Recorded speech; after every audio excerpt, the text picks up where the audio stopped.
Bonsoir et bienvenue à ce nouvel hebdo live. Donc, vous allez pouvoir échanger avec 7 étudiants. Donc, Tanguy Josse, qui est en 3e année à Montpellier, Solène Richard, 3e année également à Montpellier, Anna Gondré-Edouard en 2e année à Troyes, Guillaume Karolevitch, étudiant en 1re année à Troyes, Louis Touch en 3e année à Sceaux, Léa Cole, 3e année à Sceaux également, et Lucie Dumont, qui est en 4e année en formation franco-allemande et qui est à l'heure actuelle en Allemagne. Donc, on va commencer avec Lucille. Lucille, je vais te demander du coup de te présenter, d'expliquer ton parcours et également expliquer ton investissement au sein de l'EPF. Bonjour, donc je suis Lucille Dumont, je suis en 4e année en formation franco-allemande. Donc la formation franco-allemande, c'est un diplôme binational, un double diplôme binational. Donc je fais une année sur 2 en France sur le campus de Sceaux et une année en Allemagne à Munich. Je suis en 4e année, mais j'ai passé 2 ans à Munich, ma 2e année que j'ai redoublée. Donc ça fait 5 ans que je suis à l'EPF et 5 ans que je suis à la Teamcom, avec laquelle j'ai fait pas mal de salons notamment, et de rencontres avec des étudiants et des parents d'élèves. Voilà. Si vous avez des questions sur la formation franco-allemande, je pense que je peux y répondre, parce que je connais plutôt bien. Merci. Guillaume, je vais te laisser la parole. Oui, bah écoutez, du coup, moi, ça fait 2 ans que je suis en 1re année, parce que j'ai également redoublé ma 1re année. Pour ma part, ça se passe très bien. Les cours à distance se passent également bien.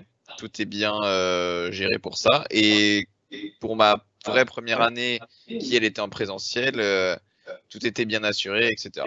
Donc voilà, pour moi, ça se passe très bien. Anna?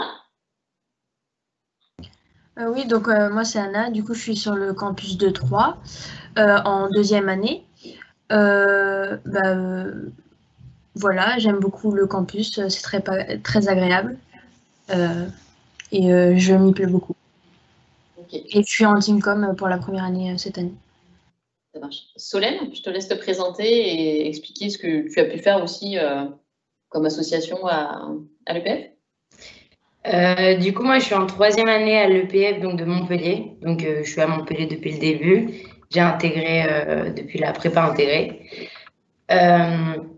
Et du coup, j'ai eu la chance de faire plusieurs assos à Montpellier, donc notamment Elfi, qui est l'association plutôt écologie solidaire, dans laquelle j'ai été dans le pôle solidaire pendant 2 ans. Donc, très, très intéressant avec des projets géniaux qui n'ont pas arrêté de se développer. Et j'ai eu la chance aussi de faire partie de différents BDE. Et cette année, je suis présidente du BDE de Montpellier, où on essaye de se reconvertir en faisant des événements digitaux au maximum pour établir un contact dans cette période un peu difficile, quoi. Voilà. Merci. Tanguy, je te donne la parole. Oui, bonsoir à tous. Donc, je m'appelle Tanguy, je suis également en 3e année sur le campus de Montpellier, donc avec Solène. J'ai intégré au même titre qu'elle en post-bac. Et je peux également vous parler de l'associatif, parce que je suis actuellement président de l'association nautique des Tirandos. Et je l'ai intégré aussi dès ma 1re année. Donc voilà, au niveau associatif, ça se passe bien. Ok, et enfin, Léa? Bonjour, donc moi c'est Léa, je suis aussi en 3e année généraliste mais sur le campus de Sceaux. Donc j'ai aussi intégré l'EPF en 1re année et par contre ça fait 4 ans que je suis à l'EPF parce que j'ai redoublé ma 2e année. Et au niveau associatif, j'ai pu faire partie de 2 associations, donc l'Apostrophe qui est l'association qui s'occupe du journal de l'école et qui prend les photos à tous les événements en fait. Et donc, j'ai eu l'occasion d'être secrétaire de cette association. Et cette année, j'ai été présidente du gala, qui malheureusement n'a pas eu lieu, mais donc il a fallu s'adapter pour trouver des moyens de tenir l'assaut quand même. Donc voilà. Ça marche, merci. Alors, on a une question sur quelle est l'ambiance sur les campus. Donc, du coup, Solène, en présidente du BDE, je te laisse parler de l'ambiance sur le campus de Montpellier. On va dire hors période, parce que c'est vrai que c'est un peu particulier, mais… L'ambiance est vraiment cool, c'est-à-dire que les associations et vraiment du coup certes, le BDE peut être connu pour ça, mais on a de la chance, enfin, de mon expérience à Montpellier, d'avoir des associations qui sont très actives, qui vont donc proposer énormément de formats différents. Par exemple, quelque chose de super convivial, c'est les petits déj qui coûtent rien du tout, pour lesquels on va dépenser 2 € pour avoir plusieurs crêpes, une boisson, un café, et autour desquels, en fait, ce qui est génial, c'est qu'on peut se retrouver autour de table et parler avec des gens qu'on n'a pas l'occasion de rencontrer parce qu'ils ne sont pas dans notre promo, pas dans notre télé. Donc voilà, donc là, ça, c'est un événement qui est disponible pour toutes les assos. On peut aussi retrouver les after-work, donc c'est à peu près le même concept, mais du coup, après les cours, où justement, ça va être un moment de détente pour décompresser. En général, après des moments, il y a eu beaucoup de DS ou de partiels. Après, bah, forcément, le BDE en temps de non-Covid, on peut faire des soirées. Donc là, forcément, ça permet de vraiment décompresser après les soirées et tout, après les examens. Et après, c'est vrai qu'on a des assos sportives, donc il y en a pour tous les goûts, que ce soit au niveau des sports un peu de terrain, on va dire, donc tout ce qui est basket, foot, ça va être avec le BDS. Tous les sports aquatiques, je pense que Tanguy reviendra dessus juste après. Donc il y a les tirs en dos, qui, pour le coup, on a de la chance à Montpellier, on est à côté de la mer, donc les tirs en dos, ils peuvent proposer des sports aquatiques. Et vraiment, il y a plein d'assos, du coup. Donc, les assos, c'est un truc très nouveau après le lycée, qu'on ne connaît pas du tout et qui est génial parce que ça nous permet d'avoir une vie extrascolaire très développée et qui permet de rencontrer vraiment plein de monde et d'apprendre à connaître plein de nouveaux domaines. Et c'est quelque chose qui, ajouté au cours, complète vraiment la formation théorique et scientifique qu'on peut avoir donc pendant les cours classiques. Ok, ça marche. Guillaume, je peux te faire intervenir sur le campus de Troyes pour parler de l'ambiance? Oui, alors bon, l'ambiance, elle est, je dirais, elle est assez familiale puisque c'est quand même un petit campus. L'école en elle-même aussi est très agréable, elle est assez ouverte, etc. On va dire qu'une grande partie des personnes se connaissent dans le PF.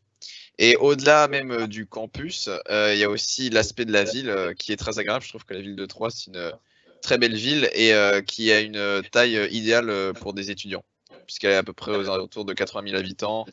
Et tout est à peu près accessible pour un étudiant qui n'aurait pas forcément de voiture pour se déplacer. Voilà. Ok. Léa, je te laisse intervenir pour Sceaux. Alors, le campus de Sceaux, c'est pareil que Troyes au niveau du cadre. C'est quand même déjà un cadre de vie qui est assez privilégié. Parce que c'est vraiment très vert. On a vraiment beaucoup de chance de ce côté-là. Sinon, au niveau de l'ambiance, elle est excellente aussi parce qu'on a énormément d'associations. Je pense que c'est un des points forts, excusez-moi, justement de l'école. On a une vie étudiante qui est très, très rythmée, en fait, grâce à nos nombreuses associations qui font beaucoup d'événements en temps normal, hors Covid, et puis même en ce moment, on essaye de s'adapter. Et puis, même si c'est le plus grand campus entre Sceaux, Troyes et Montpellier, ça reste quand même un campus où on a quand même toujours le côté familial. On a quand même, dès qu'on rentre dans les associations, on arrive à connaître beaucoup de monde et en règle générale, les promos se connaissent entre elles, donc c'est super sympa aussi. Okay.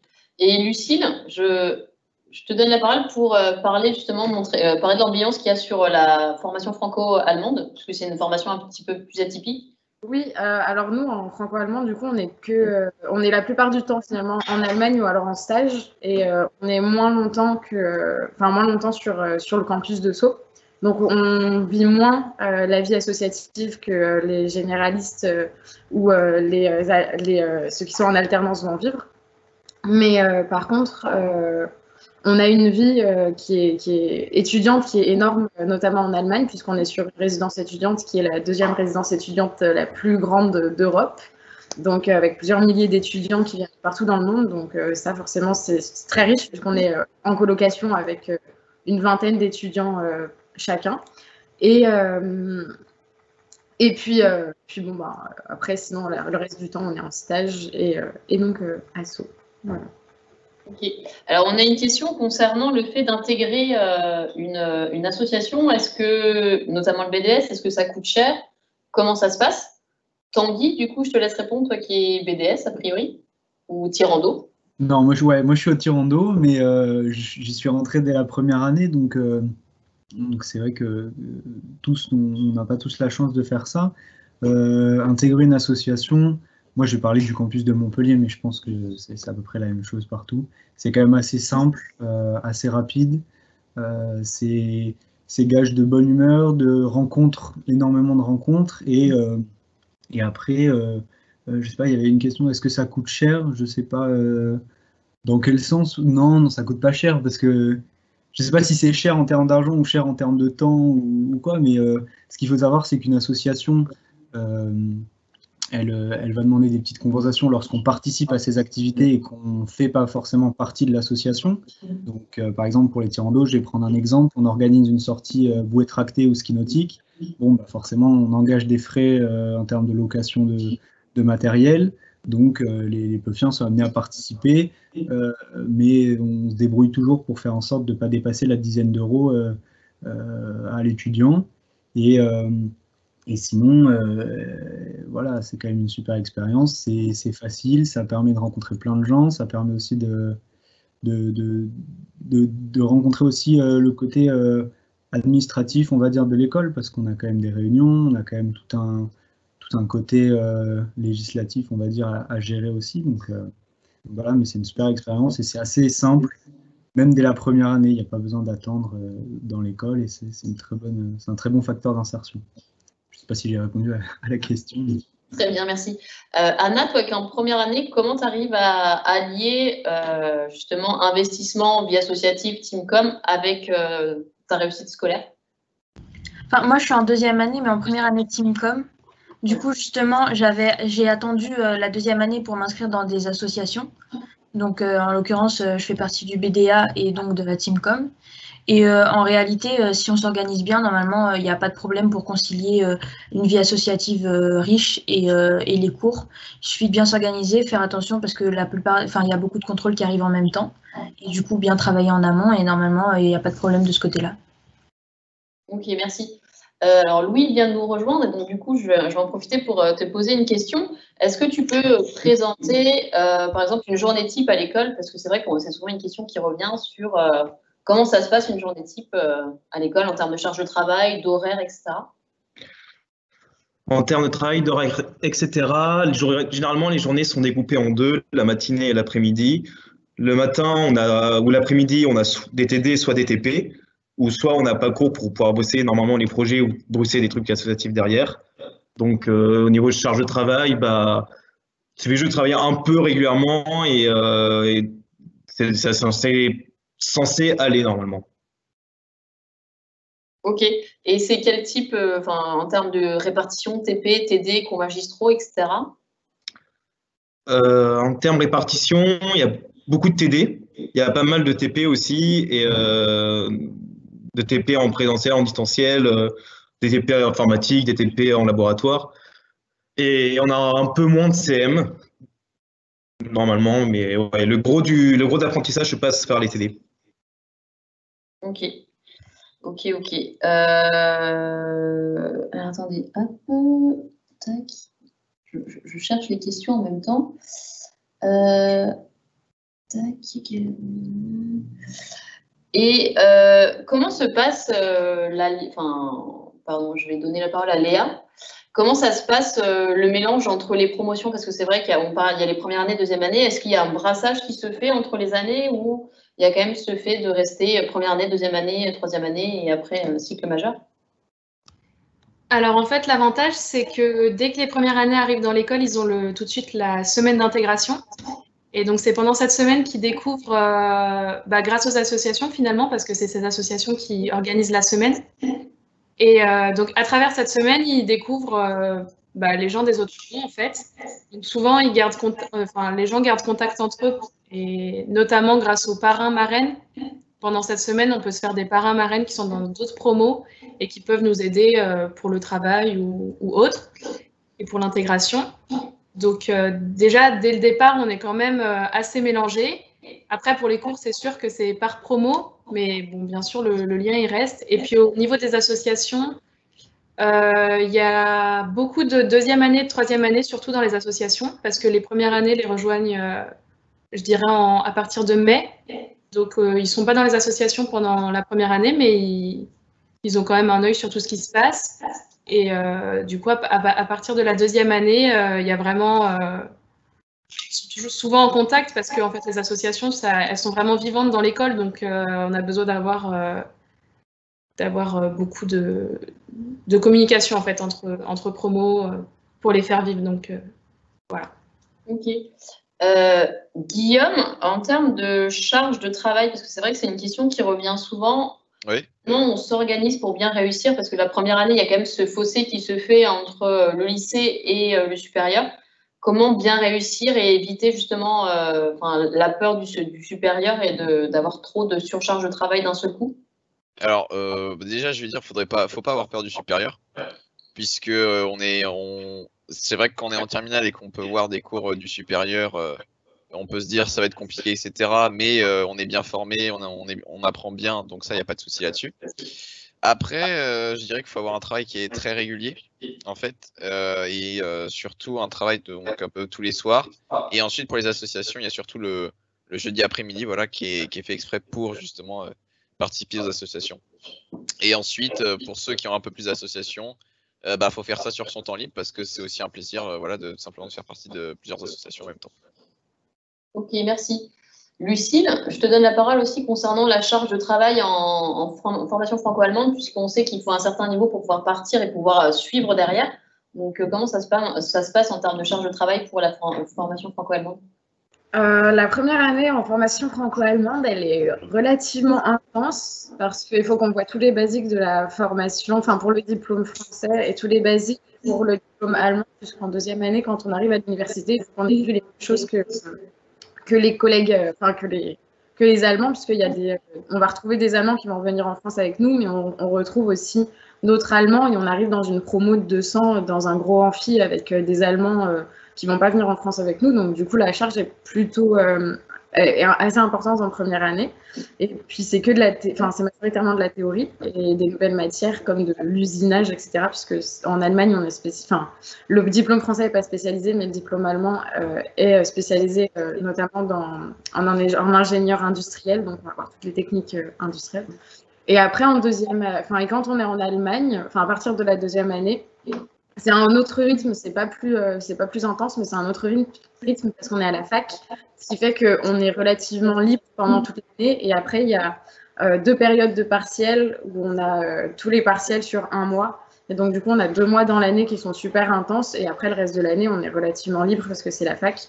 Et à partir de la 3e année, à l'EPF, c'est plus tranquille à nouveau. C'est vraiment les années qui sont en Allemagne qui sont un peu déroutantes parce qu'on a pas mal de travail, mais sur des périodes courtes. Et parce que c'est la fac qu'on n'a pas l'habitude. Et en première année, parce que c'est un petit peu plus tendu, mais sinon, ça va. Et concernant le niveau en allemand, parce qu'on nous pose souvent la question justement sur le niveau en allemand qui est attendu en Allemagne. Le niveau en allemand, moi j'étais une allemand LV2 et je parlais pas du tout allemand très peu. Il faut pas forcément avoir un bon niveau, effectivement, ça aide. Mais il faut surtout avoir une envie en fait de se mélanger aux autres et de découvrir la culture parce que ça sert à rien d'aller en Allemagne si c'est pour rester dans son coin parce qu'on va pas du tout progresser.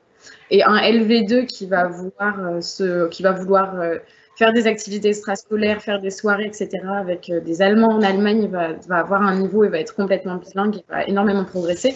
Alors qu'un bon LV1 ne va pas progresser s'il reste dans son coin, dans sa chambre. Et, donc, c'est vraiment la motivation qui joue et pas du tout le niveau de langue initial. Même si, forcément, ça aide d'être quand même un peu fort, mais franchement, c'est pas nécessaire. Et puis, la prof d'allemand est vraiment top et aide beaucoup et fait des exercices différents par rapport au niveau pour s'adapter à tous les élèves. Donc, il n'y a pas de problème avec le niveau d'allemand. Ok, merci. Louis, j'ai une question. Toi qui es dans plusieurs associations, est-ce que tu pourrais notamment, je ne sais pas si tu es dans la junior entreprise? Oui. Tu as travaillé pour la... Non. Je ne suis pas dans la junior, non. Non, mais comment tu conseillerais aux étudiants de choisir leur association, par exemple? Parce qu'il y a tellement de thématiques, il y a de quoi d'être un peu dérouté. Déjà, par passion. Il faut aller dans les associations qui nous passionnent, ça c'est sûr. Par exemple, moi je suis à Musicose parce que j'adore la musique, mais il y a plein d'autres associations, il y a plein d'autres sujets qui peuvent intéresser personnes. Par exemple, tout ce qui est cause d'égalité, tout ce qui est cause écologique, ou plutôt tout ce qui est église, plutôt tout ce qui est... bref, il y a plein de choses. Donc vraiment, le plus important, c'est d'y aller à l'endroit où on a vraiment envie d'aller par passion. Ça permet de rencontrer des gens, ça permet de se faire une expérience. et de pouvoir vraiment compléter sa vie étudiante et sa vie à l'EPF. Ok. Et question, on parlait charge de travail, du fait d'être dans un bureau d'association, est-ce que ça nécessite plus d'investissement, plus de travail ou... Ouais. Ouais, ça prend forcément du travail parce qu'il y a tout ce qui est côté administratif qu'on n'a pas si on est juste un membre de l'asso, et aussi toute la charge mentale de devoir organiser les événements, vérifier que tout marche bien, vérifier que tout le monde accroche dans l'association, que tout le monde s'est intégré, etc. C'est une charge en plus. Ça marche. Tanguy, je vais te donner la parole concernant le campus de Montpellier. Est-ce que tu pourrais présenter le campus de Montpellier? Enfin, on a déjà plus ou moins parlé de l'ambiance, mais concernant les locaux, comment c'est aménagé, comment c'est retrouvé, où c'est situé également, parce que voilà, c'est important de savoir où c'est dans Montpellier. Bien sûr, bien sûr. Et ben, le campus, il est on peut le dire, hein, quasiment en plein centre de Montpellier. On est à même pas un kilomètre du centre, on peut aller manger en ville, et c'est très convivial. C'est pas un gros campus comme il peut y avoir sur des campus d'université. On est vraiment, enfin de l'extérieur, on pourrait se dire, ah, c'est sympa, on dirait une résidence avec quelques immeubles et machin, et c'est très bien. Et ça a été, l'avantage est que ça a été refait il y a pas longtemps, il y a très récemment. Ça a été aménagé, agrandi. Tout a été refait et changé, donc le campus s'est beaucoup agrandi, il est très agréable, et après c'est un campus auquel on a envie de venir et puis on y reste le midi, on mange tout ensemble. Voilà, le campus il a des salles de TP, il a des salles informatiques, et bien évidemment il a un grand foyer, justement qui a fait partie de l'aménagement qui a été refait. On a notre terrasse, on aime vraiment beaucoup notre foyer à Montpellier. Et puis voilà, je ne sais pas s'il y a quelques éléments à ajouter, mais non, c'est très agréable. Voilà. Anna, je te laisse répondre concernant le campus de Troyes, justement, sur l'ambiance, le bâtiment, où est-ce que ça se situe, etc. Oui, alors le campus de Troyes, enfin de l'EPF à Troyes, il est sur le campus de l'UTT, donc il est vraiment pas loin. Et donc on peut manger du coup au resto U de l'UTT. Du coup, on rencontre pas mal d'élèves d'autres écoles aussi, avec qui on peut manger et sympathiser. Il y a le campus de l'ESTP qui va se construire pas loin. Et il y a aussi un nouveau bâtiment qui va être construit dans quelques années. Enfin, le projet a été approuvé et il ne va pas tarder. Et sachant que le bâtiment est déjà relativement neuf, enfin, il est très récent, donc il est très agréable. On a beaucoup de salles informatiques pour travailler pendant les pauses. On a aussi des box pour travailler à plusieurs si on veut. On a quelques salles de TP. On a un amphi de 100 personnes à peu près. Et les salles de classe sont agréables aussi. Et sachant qu'on est sur le campus, donc il y a beaucoup d'espaces verts, il y a des grandes pelouses où on peut manger le midi. Et c'est assez ouvert sur l'extérieur, notamment le foyer qui est assez ouvert et sur l'extérieur. Donc en été, c'est vraiment génial. Voilà. Si Guillaume, tu as des trucs à ajouter que j'aurais oublié. Non, tout est très clair. Voilà. Ok, merci. Léa, je te laisse parler du campus de Sceaux et peut-être si tu es capable de parler de Cachan un petit peu. Bien sûr. Donc, par rapport au campus de Sceaux, je dirais que c'est peut-être le campus qui est un peu plus ancien, mais on a quand même 3 sites. On en a un qui est dédié aux franco-allemands, donc c'est là où est certainement Lucille la plupart de son temps à Sceaux. On en a un qu'on appelle Trévise. En fait, je dirais que c'est là où on passe le plus de temps quand on est dans les 3 premières années de formation, parce qu'il y a les labos, en fait, donc c'est là où on fait nos TP en labo, et les TD, on les fait souvent sur ce site-là aussi. Et on a un 3e site, donc c'est là où on fait les cours magistraux, et où sont, il me semble, les 4e année et 5e année pour leur majeur dans les salles de cours. Et il y a aussi tout ce qui est TP informatique, ça va être sur ce site-là. Donc, je dirais que le plus agréable des 3 sites, celui des franco-allemands est très agréable. On a également le site où on fait nos cours magistraux, les TP informatiques, qui est assez agréable parce qu'on peut y manger le midi. Il y a surtout en été, il y a des endroits qui sont prévus pour qu'on pique-nique, par exemple, sur la terrasse. Donc, c'est vraiment super sympa. On a aussi un endroit vert pour s'asseoir. Et puis, par contre, on a donc le dernier site qui est également correct, mais on devrait déménager pour aller dans de meilleurs locaux. Il me semble que c'est l'année prochaine, si je ne dis pas de bêtises, à partir de janvier ou février, sûrement. Donc juste à côté à Cachan et avoir donc de meilleurs locaux. En fait, on va reprendre ceux de l'ENS, les locaux actuels. Et il me semble, j'ai entendu dire que les locaux étaient très, très agréables. Donc je ne peux pas en dire plus sur ça, mais voilà. Oui, en effet, on récupère les locaux de l'ENS Cachan et donc du coup en termes de superficie, à l'heure actuelle sur Sceaux, on est à 6 000 m², là on va passer à 16 000 m² et tout sera centralisé du coup sur un même site. Et voilà, il y aura des vrais espaces pour la vie associative, il y aura un foyer, il y aura un vrai lieu pour la vie étudiante sur le campus, ce qui n'est pas encore à l'heure actuelle sur le campus de Sceaux. Alors, j'ai une question un peu plus pratique en termes de frais de logement, pardon. Quels sont les budgets à peu près à avoir en tête justement pour se loger sur Troyes, Sceaux et Montpellier? Donc, Solène, je te laisse répondre pour Montpellier. En ce qui concerne Montpellier, en ayant plusieurs copains qui sont à des endroits différents de France, j'ai pas l'impression que ce soit excessivement cher. Donc, c'est-à-dire qu'il faut compter, je pense, pour un appart T1, donc pour une personne en studio, on va être allé pour les plus bas vers 400 €, mais je pense pas qu'on puisse trouver vraiment moins cher.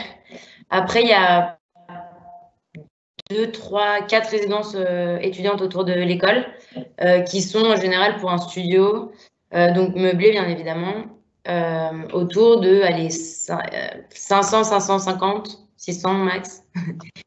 Donc je dirais qu'on est dans ces prix-là et après c'est vrai que si on veut un appart un peu plus sympa avec une terrasse, T2, etc., là c'est vrai qu'on commence à grimper vers les 600 €. Et après, le bonus c'est quand on est en coloc, donc ça c'est plus un truc qu'on peut faire à partir de la 2e année.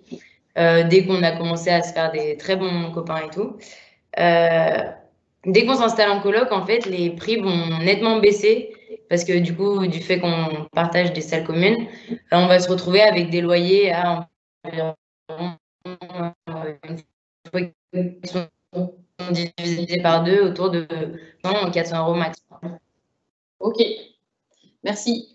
Guillaume, je te laisse répondre pour 3.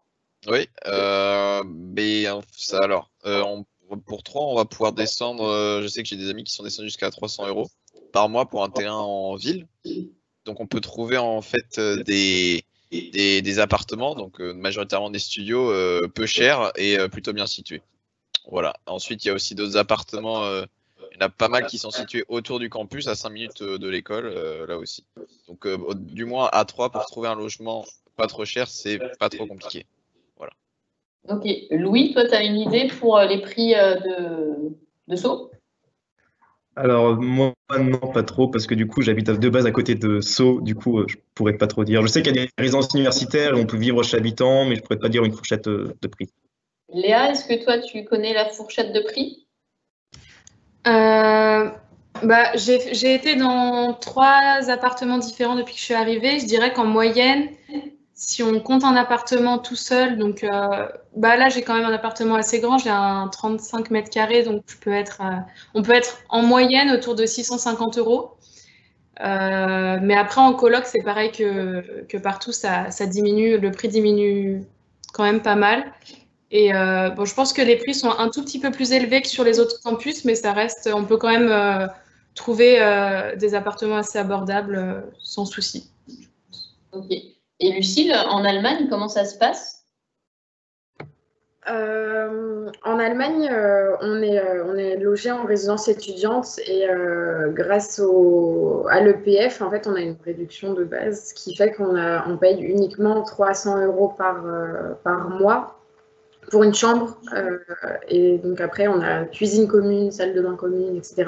Ce qui n'est rien du tout par rapport à Munich, puisque unique pour juste un studio, c'est environ 800 € par mois. Donc, on a vraiment beaucoup de chance de ce côté-là. Et je voulais rajouter un petit truc par rapport au logement à Sceaux. Sceaux, c'est une toute petite ville qui coûte très très cher. Et du coup, si on regarde les appartements à Sceaux, on peut vite monter à des prix qui sont aux alentours entre 700 et 750, je dirais 800 € avec charge maximum. Mais toutes les villes qui sont autour sont vraiment accessibles à pied, sont accessibles à pied de la Canale ou des différents campus, des différents sites du campus de Sceaux et coûtent beaucoup moins cher. Donc, pour pas payer un logement trop cher à Sceaux, il faut regarder les villes aux alentours de Sceaux, comme Sceaux c'est tout petit. Voilà. Merci pour ce petit conseil. J'ai une question plutôt à destination des troisième années, puisque vous allez devoir faire votre choix de majeur. Est-ce que déjà votre choix est fait ou vous êtes toujours en réflexion à ce niveau-là? Tanguy, je te donne la parole.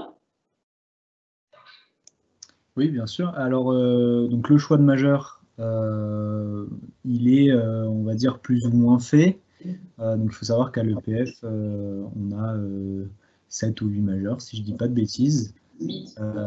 Sur le campus de Montpellier, je sais que la majeure qui est accueillie, les majeurs qui sont accueillis, c'est Data Engineering et Énergie Environnement. Voilà. Et moi, pour ma part, j'hésite entre 2 majeurs, donc celle de Troyes qui est Ingénierie et Construction Durable et celle de Montpellier qui est Énergie Environnement. Et voilà, et le choix de majeur, à cette époque-là, on est en mars, il faut avoir commencé à y penser. Parce que le choix se fait à partir de mai-juin, d'après ce que j'ai compris.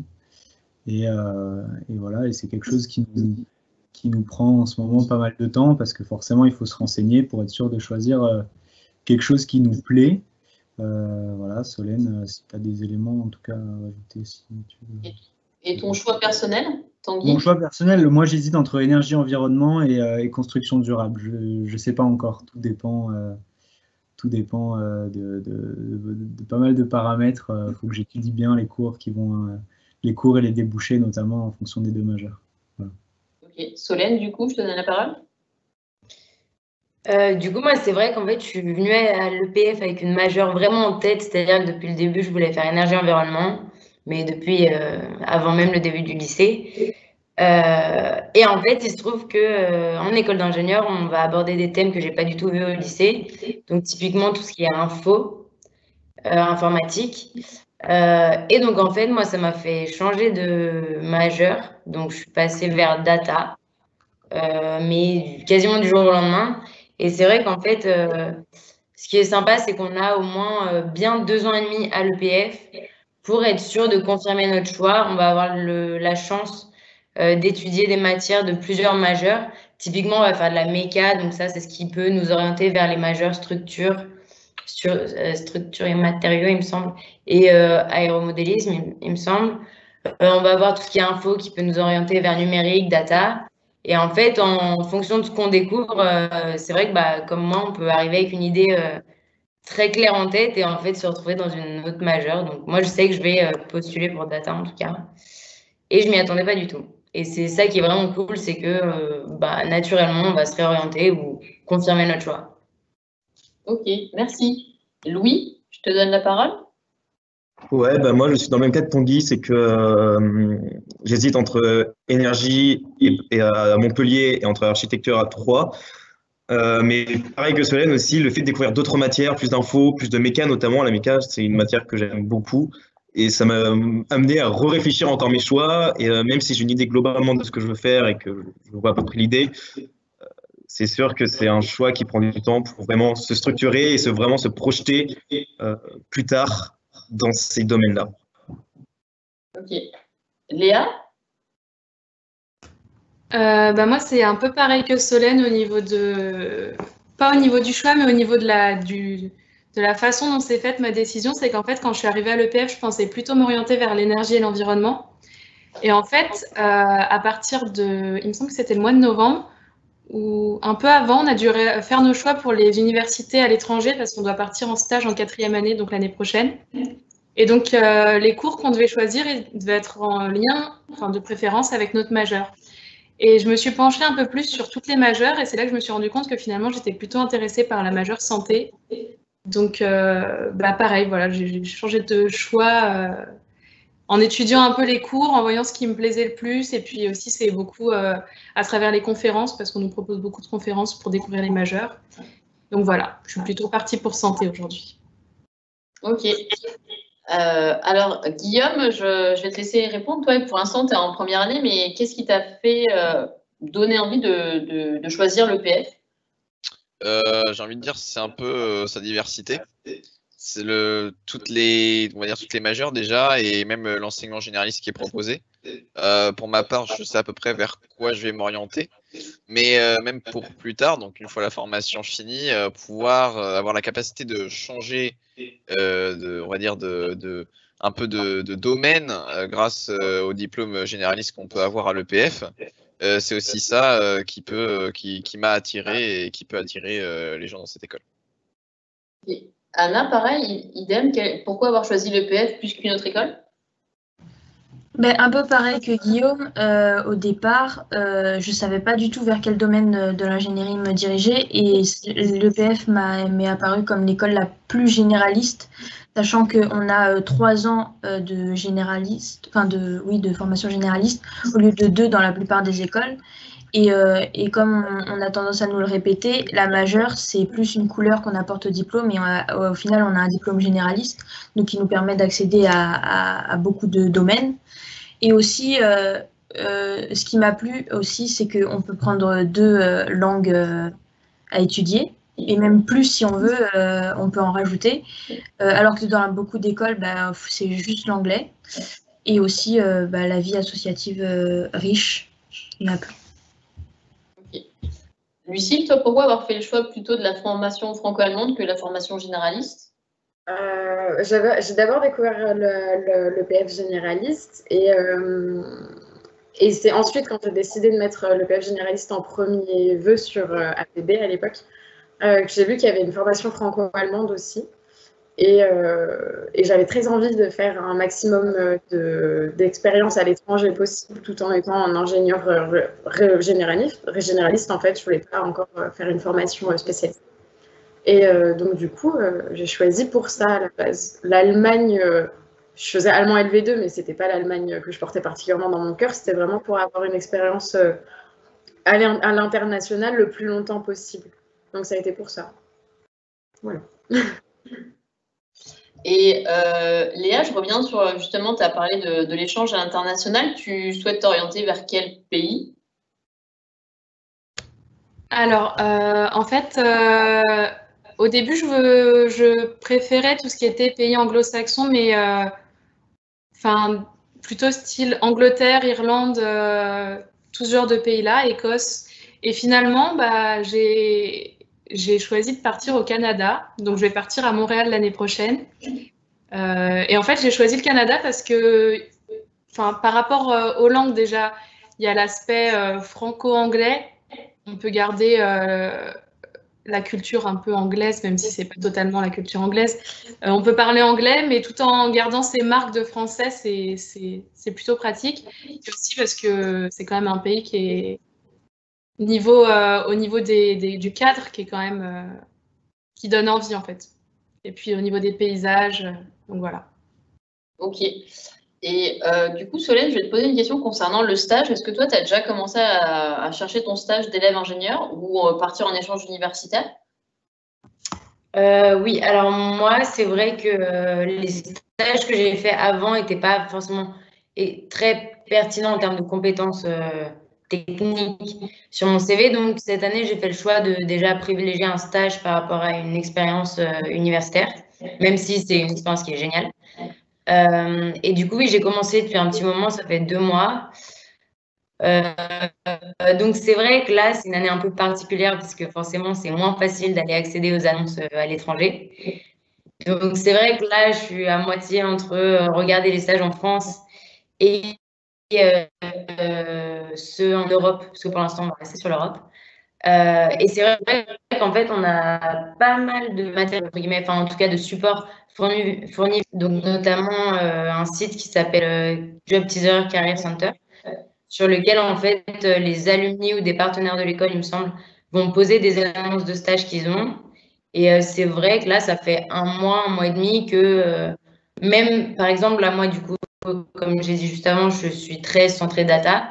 Je rentre la data comme critère de recherche et il y a vraiment des nouvelles offres de manière très récurrente.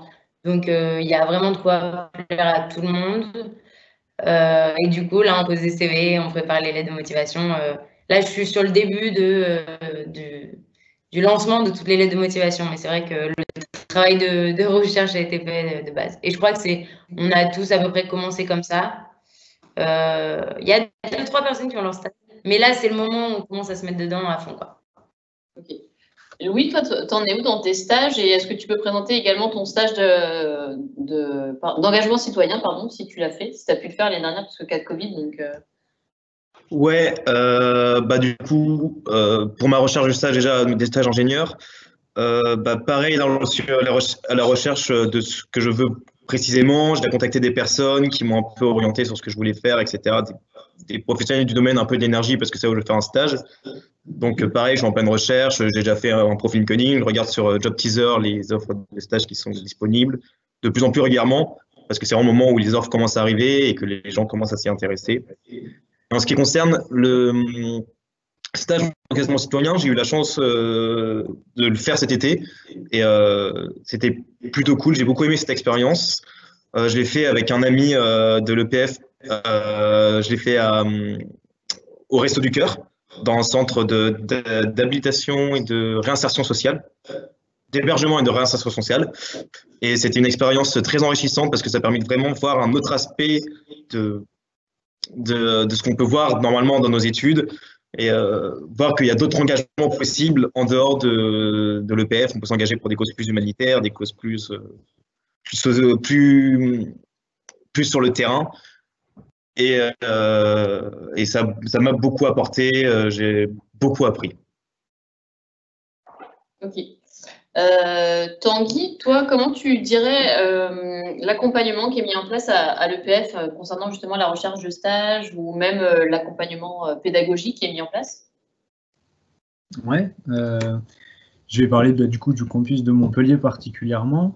Je vais peut-être commencer par l'accompagnement, on va dire au niveau scolaire, pendant les 2 premières années de prépa, parce que c'est là qu'il est le plus important, je dirais, et il est très bien fait et on se sent accompagné. Enfin, je pense que c'est comme ça dans tous les campus, mais Montpellier particulièrement, on est assez proche de nos professeurs. La première chose qu'on nous a dit à l'EPF en arrivant, c'est que toutes les portes sont ouvertes et c'est quelque chose qui est vrai partout pour tous les profs, quel que soit le moment de la journée. Donc ça peut très bien être aussi bien pour les cours que pour des questions personnelles, que pour des projets aussi qui ne sont pas forcément en rapport avec l'école, mais où les professeurs peuvent avoir une vision qu'on n'a pas forcément. Et si je dois centrer plus sur le scolaire, c'est vrai qu'on a, par exemple, en début d'année, toujours le responsable de promo qui nous prend 15 minutes, en fait, chaque élève pour vraiment apprendre à nous connaître, savoir un peu comment on va, comment on se situe, qu'est-ce qu'on attend de l'année, etc. Et en fait, il y a un peu ce suivi tout au long de l'année qui est fait par nos profs. Donc ça, c'est vraiment quelque chose qui est très appréciable. Et après, en termes de stage, il y a une responsable de stage sur chaque campus et il y a pas mal d'outils qui sont mis en place. Solène parlait de Job Teaser et il y a aussi un accompagnement qui est fait par Madame Laurent, Frédéric Laurent, qui est sur le campus de Sceaux, mais que moi, par exemple, j'ai pu joindre à plusieurs reprises pour ma recherche de stage de 4e année et qui m'a été très utile pour revoir des CV, simuler des entretiens, voilà, ou tout simplement pour lui poser des questions sur comment aborder le monde de l'entreprise. Voilà. Et elle organise aussi des ateliers. On a eu un atelier sur gérer sa page LinkedIn, comment se mettre en avant, comment ne pas faire les erreurs que les autres étudiants peuvent faire, par exemple. Et c'est quelque chose qui a été très intéressant et qui, je pense, a fonctionné parce que les entreprises sont friands des élèves EPF. Donc, on est très bien accompagnés sur tous ces points-là. Ok. Guillaume, je te vois acquiescer. Est-ce que tu veux compléter la réponse de Tanguy? Non, pas vraiment. Alors juste, on va dire confirmer, puisqu'effectivement, quand Tanguy disait que les élèves EPF sont appréciés des entreprises, j'ai eu l'occasion justement de parler avec des chefs d'entreprise, etc. Et justement, ils m'ont confirmé ça. Voilà. Ok. Je reviens vers toi, Lucille, concernant la recherche de stage en Allemagne. Comment ça se passe? Parce que ça peut être toujours un petit peu compliqué, vu que ce n'est pas notre pays d'origine. Oui, alors nous en franco-allemand, on a un stage par an à effectuer, donc du coup j'en ai déjà fait 4, dont 2 en Allemagne. Et c'est vrai que autant on est beaucoup aidé en France pour trouver un stage, mais en Allemagne c'est plus compliqué, et notamment en deuxième année parce qu'on n'a pas encore les contacts des professeurs allemands qui nous aident pour les stages futurs, mais pour le premier stage on n'a pas encore les contacts. Donc le premier stage c'est toujours le plus compliqué à avoir. Et généralement, on arrive quand même toujours à trouver des stages à Munich en faisant notamment du porte-à-porte en septembre, parce que le stage est censé se dérouler à partir de la mi-septembre. Donc, il n'y a jamais eu de problème. Et pour les autres stages, on est dans une université en Allemagne qui est une université pratique. Donc, du coup, il y a beaucoup de laboratoires avec des étudiants-chercheurs. Et donc, du coup, on est beaucoup à faire en fait des stages à l'université. Donc, moi, le dernier stage que j'ai fait, c'était un stage de recherche pour faire écrire une thèse de recherche. Et c'était donc à l'université. Et si on veut être en entreprise, dans ce cas-là, on a déjà des contacts allemands, vu qu'on a déjà fait notre première année en Allemagne, enfin la deuxième année qui était en Allemagne. Et donc, du coup, on a des contacts qui nous aident pour trouver des stages. Donc c'est vraiment pour la première année où on est un peu, où on galère un peu plus, mais il n'y a jamais eu de problème et tout le monde a toujours trouvé un stage, donc voilà. Et on a toujours trouvé des stages aux alentours de Munich, il y en a toujours qui sont un peu partout en Allemagne, mais à Munich c'est une région, enfin c'est pas une région, mais la région munichoise, la Bavière, c'est une région qui est très industrialisée, donc du coup il n'y a pas de problème pour trouver des stages. Puis on fait un stage ouvrier là-bas, donc les entreprises elles sont toujours contentes de nous prendre, donc voilà. Ok. Merci. Alors, je vais vous donner un peu tour à tour la parole pour un peu donner les points forts de l'EPF et ce qui fait que vous vous sentez bien à l'EPF. Donc, je vais commencer avec toi, Léa. Alors, je dirais que le gros point fort, c'est qu'on peut choisir une majeure parmi énormément de choix. Déjà, enfin, je vais parler pour celle que je choisis. Je sais que la majeure santé, c'est pas une majeure qui est disponible dans énormément d'écoles. Il y a également des majeures qu'on peut retrouver dans beaucoup d'écoles, telles que l'aéronautique, qui est quand même une des majeures les plus importantes de l'école. Mais il y a également d'autres majeures qu'on ne peut pas retrouver dans certaines écoles. Et c'est pour ça que je trouve que les choix de majeures sont très, très bien faits à l'EPF. Et puis aussi, la vie associative, c'est aussi une des raisons pour lesquelles j'ai choisi l'EPF. C'est pour l'ambiance, parce que je pense que c'est important quand on est étudiant d'avoir sa vie étudiante, même si là maintenant il y a le Covid, on essaye quand même de garder une vie étudiante le plus possible. Donc c'est les 2 points qui me viennent en tête directement. Ça marche, merci. Solène, je te donne la parole. Déjà, je trouve qu'il y a un aspect qui ressort énormément dès le début et qui continue donc d'année en année. C'est le côté très convivial, très famille qu'on va retrouver. Et même en ayant, c'est vrai, les cours à distance et tout, on arrive encore à le percevoir clairement. Donc avec des deuxième et troisième années qui vont vraiment chercher à intégrer les premières années. Comme l'avait dit quelqu'un juste avant, les promos entre elles se connaissent très bien et s'entendent très bien. C'est-à-dire qu'il n'y a pas les 1A d'un côté, les 2A de l'autre. Tout le monde, il y a des très fortes amitiés entre plusieurs promos. Et ensuite, c'est l'accompagnement, c'est-à-dire qu'on a des profs qui sont très disponibles, c'est-à-dire mais totalement en dehors de leurs horaires de travail, qui vont venir nous aider donc pour des projets scolaires, donc les matières dans lesquelles on travaille avec eux, mais également si on essaie de faire des projets personnels qui vont nous accompagner, vraiment nous aider, prendre de leur temps, mais de manière conséquente, ce qui est génial. Et voilà, il va y avoir un lien avec les profs qui vraiment enfin pour ma part, j'ai été dans un lycée où les profs étaient très froids. Ça change tout parce qu'on se sent vraiment plus gêné de poser des questions. On ose leur demander en dehors des cours des rendez-vous pour discuter de plein de choses. Et vraiment, voilà, cet accompagnement est très, très présent et génial. Ok, top. Merci. Anna? Oui, donc je suis d'accord avec tout ce que vous avez dit précédemment. En plus du fait que la vie associative soit très riche, elle se renouvelle beaucoup. Par exemple, cette année, malgré le Covid, on a quand même 2 nouvelles associations qui veulent se créer sur le campus de Troyes, en tout cas. Donc ça, c'est vraiment génial. Et même les premières années sont investies dedans. Donc ça montre bien que tout le monde est intégré. Et aussi, j'avais un autre point que je voulais aborder, mais j'ai oublié. Donc si ça me revient, peut-être tout à l'heure. Ça marche. Lucie? Alors moi, ce que j'aime particulièrement à l'EPF, donc forcément déjà le côté généraliste de l'EPF que je trouve très intéressant. D'ingénieurs généralistes qui sont tout autant nécessaires que les ingénieurs spécialisés. Et puis aussi, j'aime particulièrement le côté, l'ouverture sur l'ouverture de l'EPF sur le plan international déjà, parce qu'il y a donc des stages imposés à l'étranger, il y a beaucoup de partenariats avec des universités étrangères, il y a les formations franco-allemandes, la formation franco-québécoise, et les partenariats avec, enfin la proximité de l'EPF avec les entreprises.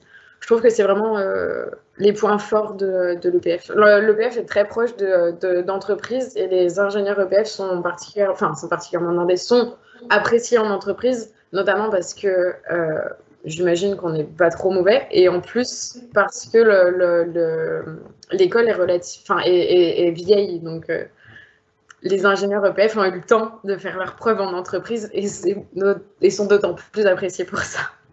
Voilà. Ça marche. Guillaume? Alors, pour ma part, ça serait plus l'aspect convivial de l'EPF, moi, qui me plaît, surtout donc sur le campus de Troyes où je suis, puisqu'on n'est pas beaucoup, donc on va dire que chaque professeur nous connaît individuellement, et ça peut être une force en plus sur l'apprentissage de nos difficultés. Et ensuite, la relation notamment avec les élèves, où on va tout simplement en fin d'année, après un petit certain temps, finir par connaître tout le monde dans chaque classe. Voilà. Ok. Tanguy? Il y a déjà pas mal de choses qui ont été évoquées. Je pense qu'on est tous d'accord à peu près sur les mêmes points. Et c'est vrai que là, personnellement, je n'ai pas d'autres choses à rajouter. Voilà. Ça marche. Louis?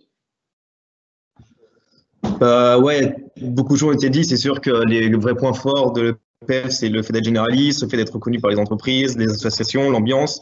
Aussi cette capacité d'adaptabilité qu'on obtient au fur et à mesure. C'est vraiment un gros point fort parce qu'on est vraiment capable de s'adapter à plein de situations dans plein de contextes différents. Et pour ça, c'est vraiment cool. Et on est reconnu pour ça. Et ça fait plaisir de pouvoir se dire que finalement, on se retrouve face à des situations et on pourra toujours se rapprocher quand même un petit peu grâce à ce qu'on a reçu comme enseignement. Ok. Écoutez, je vous remercie tous d'avoir participé à ce live.